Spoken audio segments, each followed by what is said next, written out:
We who are strong ought to bear with the failings of the weak and not to please ourselves. Each of us should please our neighbors for their good, to build them up. For even Christ did not please himself, but as it is written, "The insults of those who insult you have fallen on me." For everything that was written in the past was written to teach us, so that through the endurance taught in the Scriptures and the encouragement they provide we might have hope.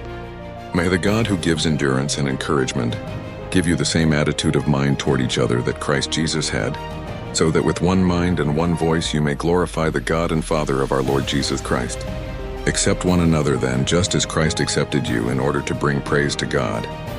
For I tell you that Christ has become a servant of the Jews on behalf of God's truth, so that the promises made to the patriarchs might be confirmed, and moreover that the Gentiles might glorify God for his mercy. As it is written, "Therefore I will praise you among the Gentiles. I will sing the praises of your name." Again it says, "Rejoice, you Gentiles, with his people." And again, "Praise the Lord, all you Gentiles, let all the peoples extol him."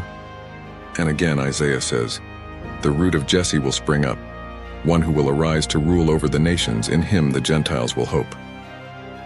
May the God of hope fill you with all joy and peace as you trust in him, so that you may overflow with hope by the power of the Holy Spirit. I myself am convinced, my brothers and sisters, that you yourselves are full of goodness, filled with knowledge, and competent to instruct one another. Yet I have written you quite boldly on some points to remind you of them again, because of the grace God gave me, to be a minister of Christ Jesus to the Gentiles. He gave me the priestly duty of proclaiming the gospel of God, so that the Gentiles might become an offering acceptable to God, sanctified by the Holy Spirit. Therefore I glory in Christ Jesus in my service to God.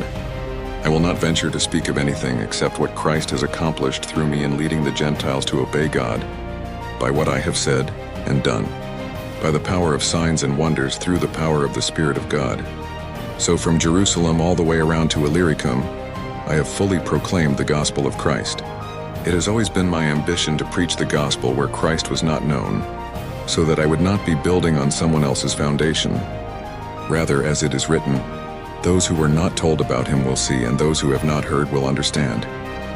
This is why I have often been hindered from coming to you. But now that there is no more place for me to work in these regions, and since I have been longing for many years to visit you, I plan to do so when I go to Spain. I hope to see you while passing through and to have you assist me on my journey there, after I have enjoyed your company for a while. Now, however, I am on my way to Jerusalem in the service of the Lord's people there.